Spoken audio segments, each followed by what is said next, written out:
There are crimes that explode into the world, and then there are the ones that slip in quietly. No struggle, no sound, just a moment, a breath, where someone steps through a door we didn't realize we'd left open.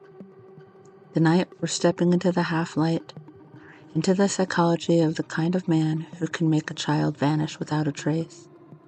Not a suspect, not a name, a type, a silhouette. Before he crossed the threshold, he watched. Not like the villains we imagine, no trench coat, no dramatic shadows. He watched the way a ghost watches a house it once lived in, quietly, patiently, unnoticed. He sees what most people overlook, the door that doesn't quite latch, the window that never fully locks, the parents who trust routine, the children who sleep deeply. He memorizes patterns the way others memorize prayers. He is the kind of man who could stand beside you and leave no imprint at all. Forensic psychology calls him an organized, opportunistic predator, but labels don't capture the truth. This is a man who has spent his life crossing boundaries long before he crossed this one. Trespassing, watching, testing limits, learning how to move without being seen. These aren't accidents, these are rehearsals. Inside his mind is a locked room where deviant fantasies grow unchecked, power feels possible only in darkness, control becomes a substitute for identity. He is not impulsive, he is not chaotic, he is cold. His crime is not an eruption, it is an eclipse. He chooses the night with care. He's watched long enough to know the rhythm of the parents' movements, the timing of their check-ins, and the way the resort exhales after dusk. When he moves with the confidence of someone who has crossed many thresholds before. He enters quietly, almost reverently.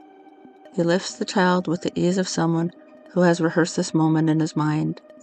He leaves without disturbing the air. To the world, it looks impossible, a vanishing, a mystery. To him, it is the simple execution of a plan he has carried like a secret pulse beneath his skin. After the crime, he becomes two men. The outer man, calm, polite, forgettable. The kind of man who blends into the scenery of a resort or a town. The inner man, vibrating with the aftershock of the act. Compulsively watching the news, replaying the night in obsessive loops. Waiting for a knock at the door that never comes. He may leave the area abruptly, not out of panic, but because the place has become too charged with the memory of what he did. He may clean obsessively, drink more, sleep less. He knows he has crossed a line he cannot uncross, and he is right. When all the threads are woven together, the offender in the case like this resembles a silhouette more than a man.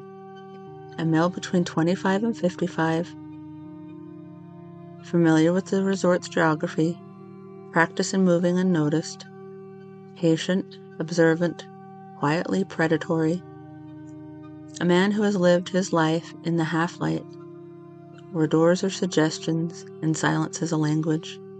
He is the kind of figure who could pass you on a staircase and leave no impressions at all, except a chill that lingers long after he's gone. Understanding this profile doesn't solve the mystery, but illuminates the shape of the darkness we're staring into, and sometimes that is where the search begins.